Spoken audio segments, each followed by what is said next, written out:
Malelele, Bulavinaka, and Talo Falava. Welcome to another episode of Pacific Empowerment Podcast with Akanesi Kaufusi.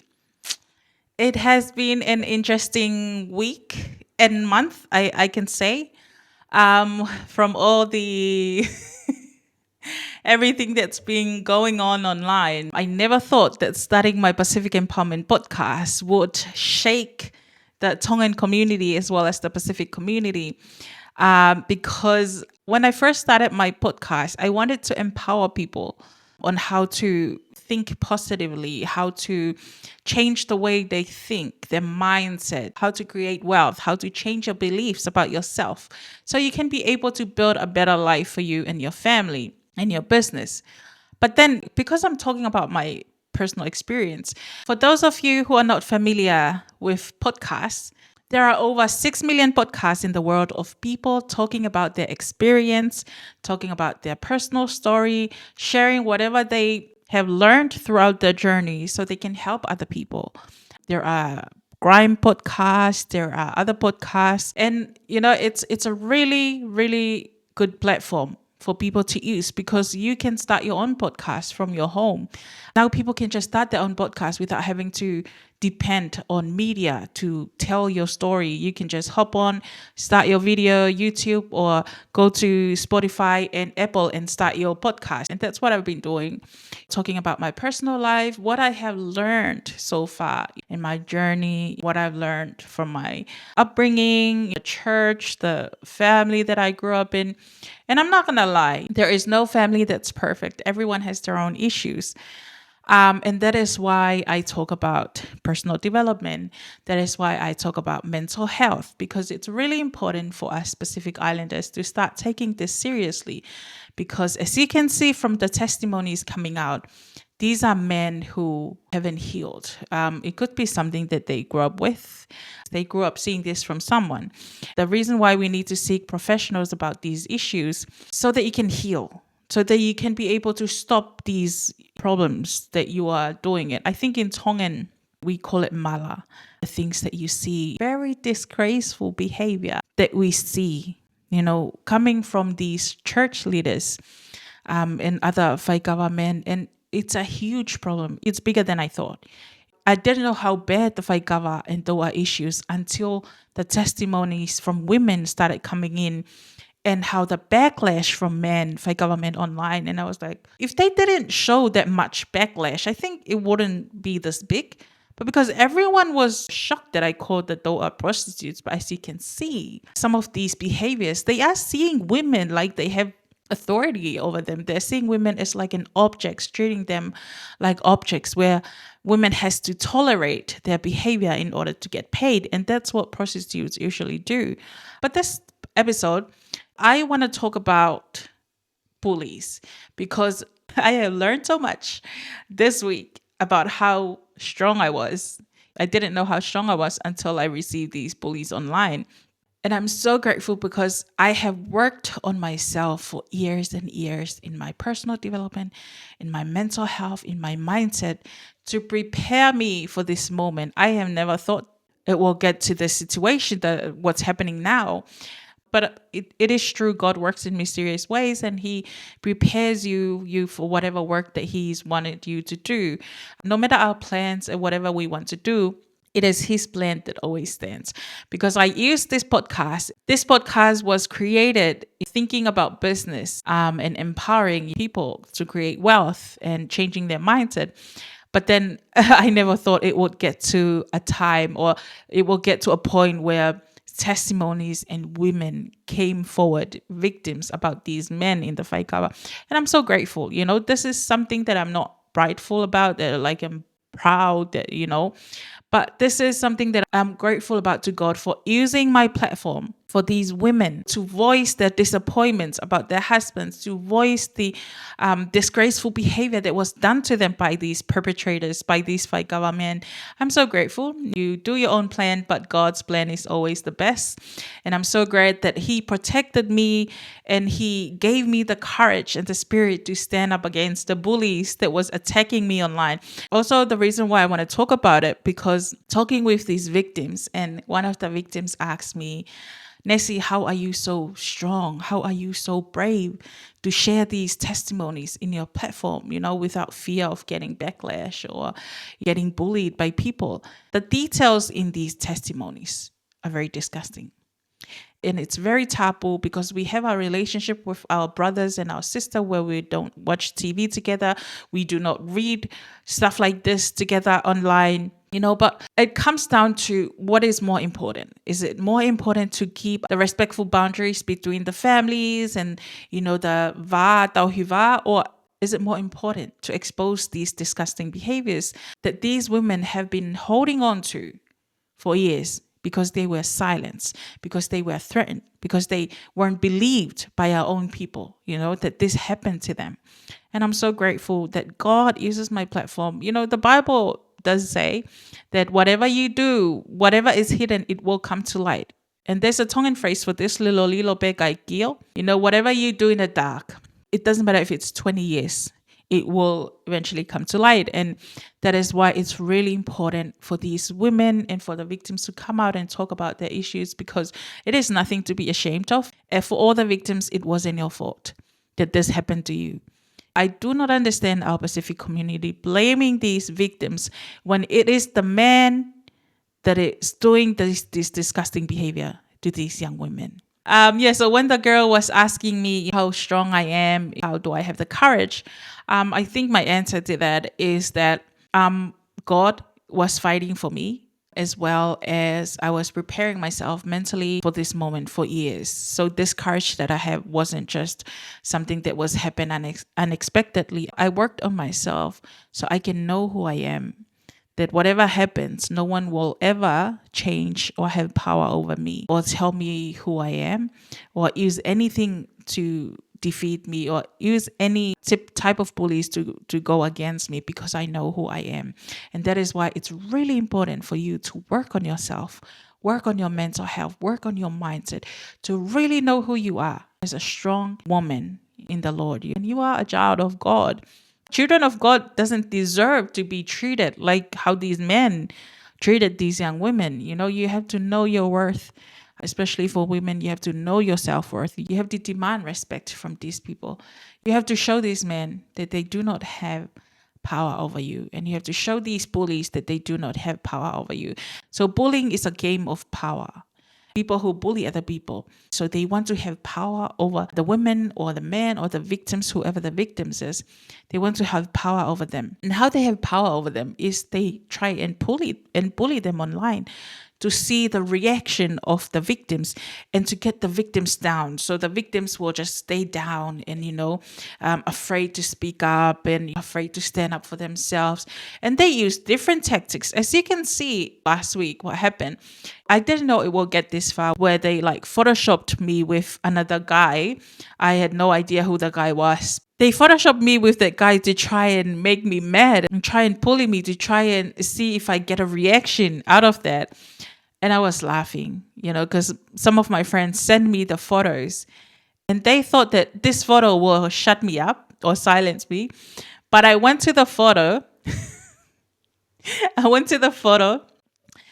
And leave a comment in the photo saying, "Hi everyone, this is me in the photo. I do not know who this is, but this is me on the photo. You are welcome to follow my page and check out my podcast." It was like a good advertisement for me, because if they didn't do that, people wouldn't know who I am and what's happening. So all the reactions from these bullies, has helped me positively, because they wanted to see me cry and go quiet after that. But then once they see that didn't work, they come after me. They posted all sorts of, swear and all sorts of, they attack me, my image, any different type of words that they use against me, and nothing works. And that is what the bully is trying to do. So it's a game of power. So you have to shift the power dynamic in this. And bullies feed on your reaction. The more you react, the more fuel they get. But if you do not respond or react to their bullies, they have no power over you. And that's what I did. And I was laughing because what makes them mad, because I deleted their comments, because all of these comments are trying to justify, the disgusting behavior that these Faikava men are doing. And I do not tolerate any disgusting behavior. They're trying to justify Doa. Even the Bible itself, it says when you look at a woman lustfully, you are already committing adultery. Doesn't matter if you touch the woman or not. When you look at a woman lustfully, you already committed adultery. And having a woman, Doa, in a circle of men is just enabling lust. Enabling men to lust on these women, to commit sins over and over again. There is no godly reason for Doa to exist in the Tongan tradition. That tradition has to go. It has to be banned from the church. As you can see in the testimony, even the church itself is not safe. Before they go to church, they have a doa. Why do you have doa in the church Faikava before you go to church? I don't get it. But then we know why. Because the testimony, the doa said that they were speaking to her in different kinds of ways. So I don't understand why would you bother go to church if you can't change yourself?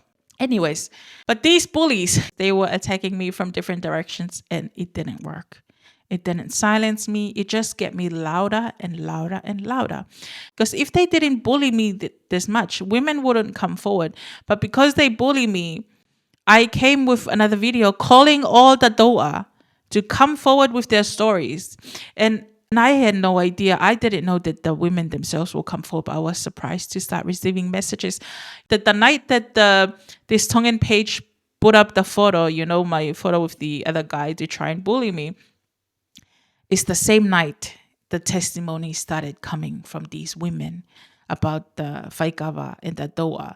And as soon as I put up these testimonies, things started to shift. The talks is now shifted to the testimonies rather than the Photoshop that they were used. And even Facebook took it down, So whenever they try to bully me, God works in mysterious ways. Something will happen, either a video will come up or someone send me a testimony that oppose what they are trying to say, because they said, I'm not even a doa, so how would I know? But then these women the doa themselves started coming in with their testimony. And it helped me to fight these men and fight this issue because this issue is bigger than I thought. The abuses, it has been hidden for years and years and years. And if we don't do something about it, it will continue to the next generation. The abuse of women, abuse of your children, abuse of your women, abuse of your daughters, your niece, your grandchildren, it will continue to the next generation. So the time to do something is now. When the bullies attacked me online, I couldn't control what they said. They can say whatever about me, but I can control how I respond to it. There were so many videos that people said that there were stitches and videos of me, of these men, saying these things about me. I haven't seen it. I haven't seen many of these videos and I don't care to see it because all of these men are Faikava men and they can't speak English. They wanted me to come and debate with them in Tongan.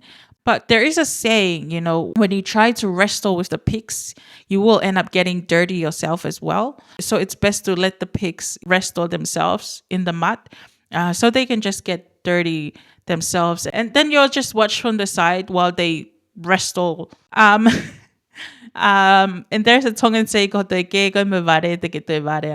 so when you're trying to argue or debate with someone who doesn't want to learn something or who's not open-minded, they will never learn. They will just try and shut it down. So there's no use. Why would you waste your time trying to debate or react to these bullies?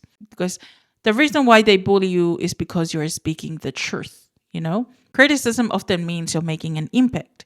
In the book The Leader Who Had No Title by Robin Sharma, he said, real leadership attracts resistance.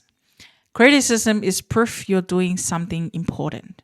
So the attacks that I was getting showed that I was touching a nerve and breaking silence. If I wasn't making waves, no one would bother coming after me. How you deal with the bullies is so important, not to react to their videos. And the things that made them mad the most is they would write a long paragraph and then I would just delete it without responding and they would go crazy. They would go and put on their status saying that I blocked them. But that is how you play the game. You have to show them who's in power here. They can go and, say negative things on their platform, on their page, but do not ever let them come and show disgusting behavior on your Facebook page. Block and remove. That is the easiest way. And your time and your mental space is so important. Your time is so important. Time is the most important resources, more than money. So you wouldn't want to spend your time reacting to these people, to the bullies. You have to protect your peace. You have to block, mute, and report. If there's any disgusting comment you don't like, delete, because it doesn't have any power over you. Delete. Because once it's deleted, it's gone. It doesn't have any power over you. Walk away when necessary. This is for the online bullies, but if it's face-to-face bullies, walk away. Cut off ties with them. If it's families, if it's friends and they are trying to bully you, just walk away and cut off ties with them. Protect your peace because it's really important. And there is a book that talks about this, Setting Boundaries, by Henry Cloud and John Townsend. And it's called Boundaries. And they say that many feel guilty setting limits, but boundaries aren't rejection. It's protection. Saying no is self-respect. Blocking online bullies isn't weakness. It's wisdom. You're not responsible for changing them, only for guarding your mental space. So guarding your mental space is really important, especially if so many people come at you. Don't waste your time and resources. Block, report, mute, delete, and continue on with your work. And don't take it personally. What the bullies say is a reflection of them, not you. The bullies, the people who bully other people, they are insecure people. They are weak. They don't know who they are. And they are hurting. And they have their own wounds that haven't healed. They are hurting. That's why they hurt other people. What they say reflects on them and not you. So hurt people. Because they are hurting, they try to hurt other people. And there is a quote about this by Don Ruiz from the book, The 4 Agreements. And he said, "Don't take anything personally. Others live in their own reality. Their words are poison, but you don't have to swallow it." The bullies projected their insecurities on you because you threatened their comfort zone. And by not taking it personally, you refuse to let their poison into your spirit. And that's what I did. I didn't take it personally. As you can see, I was making fun of because they were so mad, they were so mad. They went and write their own status. I didn't care. I was just focusing on posting my podcast videos, doing my posts. Their words doesn't touch me. It doesn't hurt me because I'm standing for my truth. Everything I'm saying is the truth, and the truth always wins in the end. It doesn't matter how much lies they try to make up about you. Truth always wins in the end. And they have to remember, I'm not the one they are fighting. God is fighting for me. And as you can see from the story of David and Goliath, it doesn't matter how small David was, God was with him. And he was able to bring down Goliath. And it's the same thing here. I don't care if there are a group of thousands of men coming after me. I am fighting with God by my side. And when God is on my side, everything just comes to light. He encourages women to come forward with their story, to expose these disgusting behavior that these men are trying to hide. Another thing is, when they try to bully you, you have to stand firm in your values. When you are anchored in your why, criticism loses its sting. Because if you stand firm to what you're believing, like me, I stand firm and I believe that Doa is a sinful tradition that shouldn't be continued. I don't care what they say about tradition. If it goes against the word of God, it should be banned. And I stand against it. And I stand by my word, my beliefs, and my value. And I don't care what they try to say that it's a beautiful tradition. It's not so beautiful anymore if it's a reason to abuse women, to take advantage of women, to exploit women, to put their life in danger. It's no longer beautiful. It needs to go. And you have to stand firm. And that's how you deal with the bullies. If you believe in something, you have to stand firm. Doesn't matter if you stand alone. And the right people will come. As you can see now, more people are supporting me than those who criticized me. So many people were against me because they got the message incorrectly. But then when they come and listen to my podcast, the full podcast, then they understand why I said what I said. And then with the testimonies coming in from these women, it opened the eyes of so many of our people, because we never thought this kind of evil exists in our community, especially from church leaders themselves, you know? And you have to stand firm in what you believe in. When you fight something, do not ever let the bullies get to you. There is a famous speech by Theodore Roosevelt called Men in the Arena. Theodore Roosevelt is one of the former US presidents. And in his speech, Men in the Arena, he said, "The critics in the cheap seats doesn't matter. It's the one in the arena that dares to show up that counts." Showing your vulnerability is courage, not weakness. When I spoke about the Faikava, it puts me in the arena, you know, and the online bullies are just sitting in the cheap seats. They will never risk what I risk by using my voice. As you can see, some of the bullies, some of these men, they were calling me, all sorts of names. So I put them up in my story yesterday.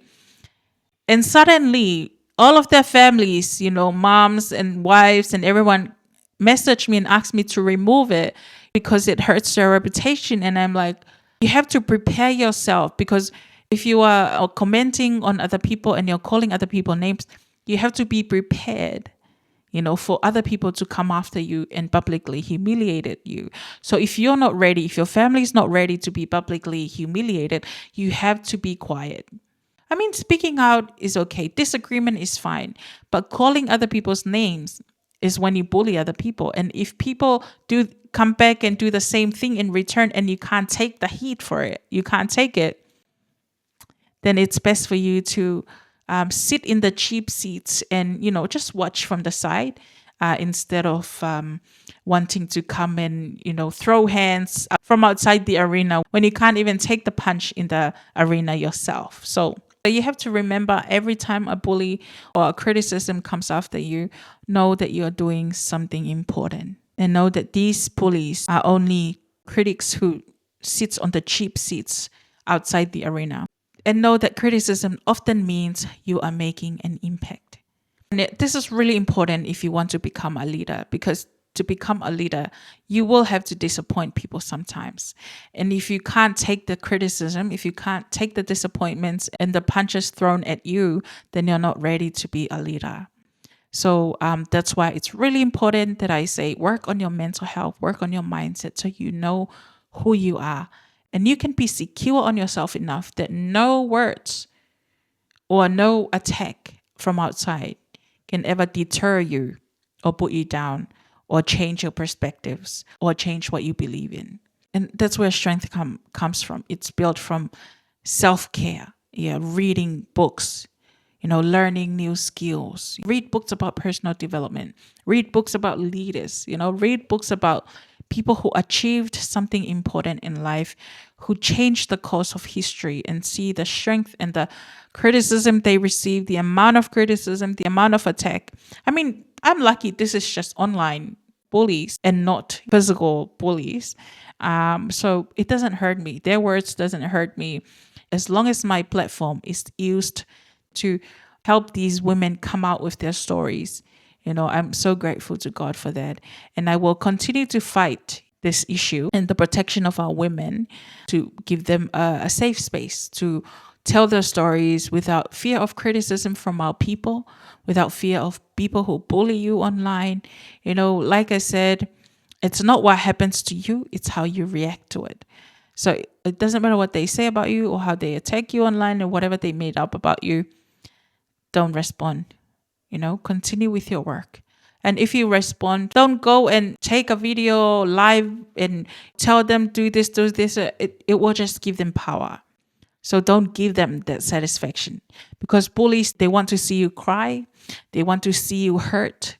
They want to see you hide. They want to see you silent. But if you don't give them that satisfaction, then they have no power over you. You have to stand up for yourself. You have to be strong. You have to know who you are. You have to know how strong you are. And you have to believe that God is alive. He's doing the fighting for you. Their words means nothing. So I'm grateful. I'm grateful that God gives me this courage. But it's and the bullies, they isolate themselves and try to bully you, keyboard warrior from their room wherever they are. But when you don't respond and when you keep doing what you're doing, the people that support you will start to come and support you, will start to come and fight for you, will start to come in, speak out on the issues that you're speaking about. So you will have your own support.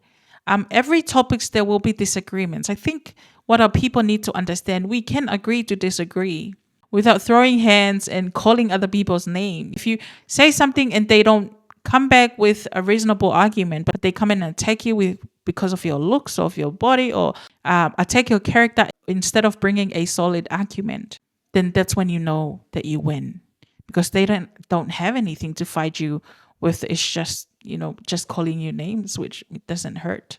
So that's why I encourage more women. I encourage more women to stand together, sharing the stories of the wives of these Faikava men and seeing them providing advice and just sharing the disappointments. It helps other women who go through the same thing know how to deal with it, to know they're not alone. That's why it's really important for these testimonies to be shared so that other women know they're not alone, and then other women learn from other women to know how can we deal with this.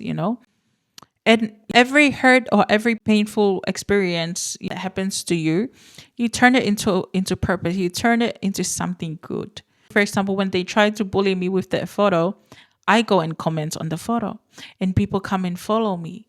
Now I have 10,000 followers because of the negative reaction. There is a saying, there's no such thing as bad marketing, because good marketing, bad marketing, it's still marketing, because it helps spread the word about you, about your brand, about your business, about whatever you're doing. So many people came to my page because of these negative reactions and these negative videos that they were stitched by these bullies. When they came to my page and see the testimonies and read the testimonies themselves and the experience, and then that's when they change their mind. So that's why it's really important to continue doing what you're doing. Do not ever let a bully stop you from doing what you're doing, because the truth will set you free. The truth will always win in the end. And that's how you turn pain. Every setbacks is opportunities. Every issue or any problems is opportunities. Look for the opportunities. Don't look for the problems. If there's any problems that is happening to you, look, what are the opportunities that I'm going to use through this problem, Don't go cry and say, oh, they bully me. No. Do not show satisfaction. Do not show them satisfaction. Do not show them weakness. I mean, it's okay to be vulnerable. It's okay to share your story, vulnerable about your story, but do not show them weakness, because that's what these fight government are doing. I can't believe seeing how they laugh about these matters. They laugh about cheating on their wives. At Faikava with the Doa, they laugh about abusing these women. And that tells you there is something mentally wrong with the men in our generation if this is how they treat their women and they think it's okay. There is a urgently need for a change here for our men, because I couldn't believe how bad the mindset was until this happened, and seeing the backlash, not just from the men, but the women as well. And I was surprised to see women support this kind of behavior.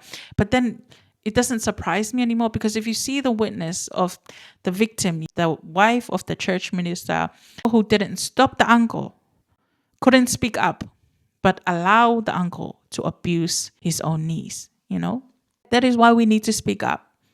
It doesn't matter. Being this strong and speaking up is what I learned from my mom growing up.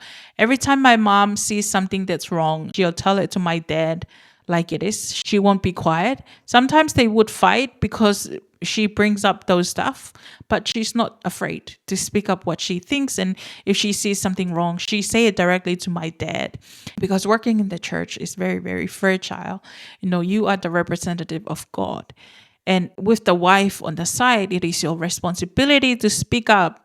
If you see your husband is doing something that is not godly, if you see something that is affecting the work, it is your responsibility as a wife to tell your husband or correct your husband. Do not be afraid to speak up. That's why there are so many abuse happening, because the wives themselves are too afraid to speak up.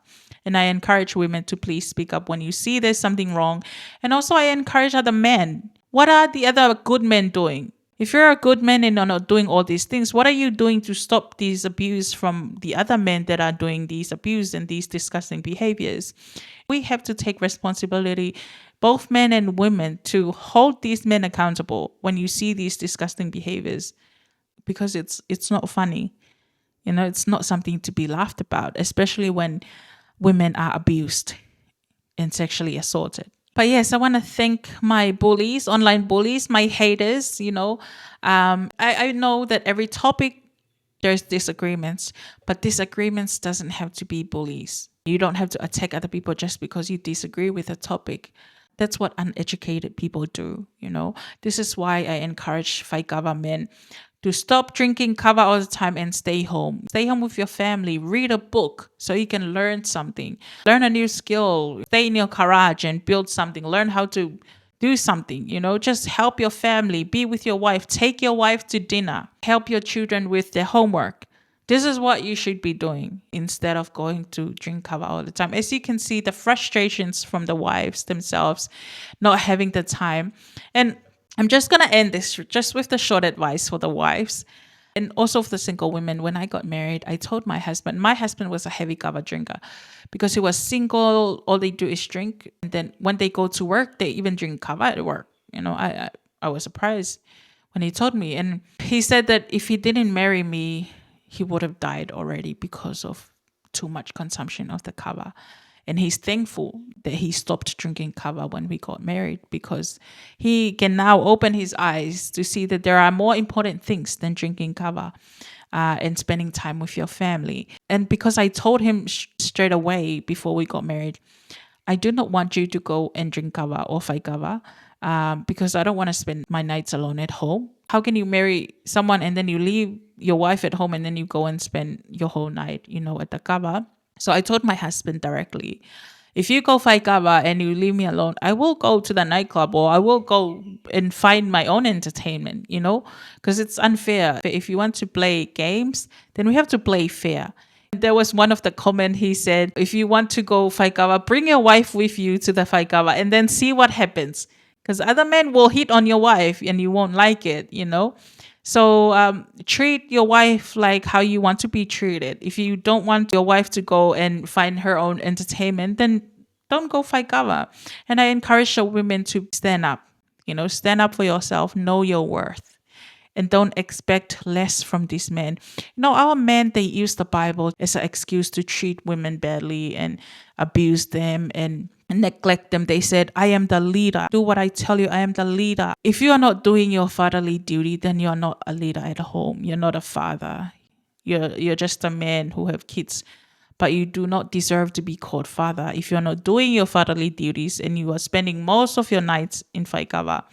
And they use the Bible to say to the wives, submit yourselves to your husband. But then if they say that to you, then you as a wife tell them, the Bible itself said, husbands, love your wife as you love the church. And loving your wife means staying at home. And for women, if your husband don't change for so many years and he's still consuming kava and he loves kava more than you, then maybe you should think about how can we stop this. If he doesn't want to change, then maybe it's best for you to leave. Maybe it's best for you to start finding work so you can be able to afford working for yourself. I know many situations are different because usually the man provides themselves. That is why I encourage women to educate yourself, try to be independent, try to get a job yourself. And if you are a stay-at-home wife, there are other online ways of making money that you can learn from. Even from the United States, you can make money by posting videos on TikTok.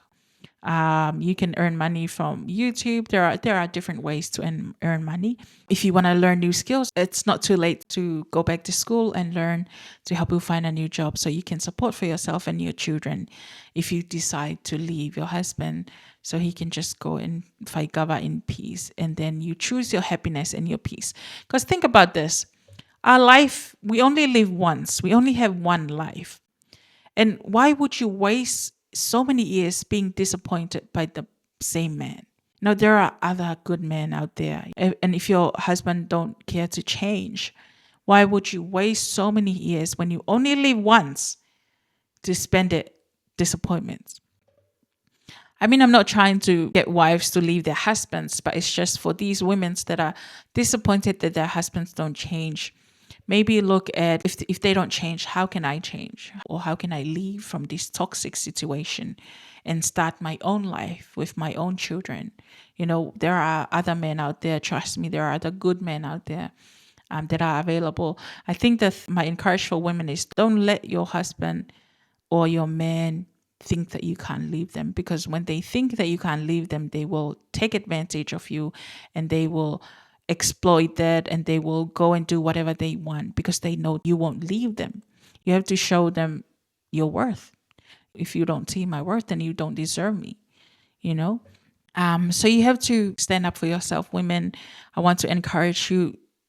What are the ways if he can't stop what he's doing? Is it worth of me getting hurt over and over again by the same man? Or is it better for me to leave and live a single life, happy life with my children? And if another good man comes along, then good.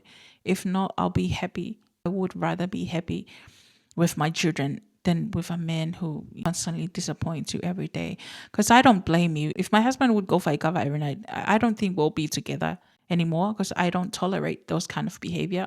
But yeah, I hope you learned something. It has been a crazy week with the bullies, with the stalkers. And that's why I avoid reacting to all these videos and all watching. I don't waste my time watching all their videos and stuff because I want to focus my energy and my time on what I'm doing.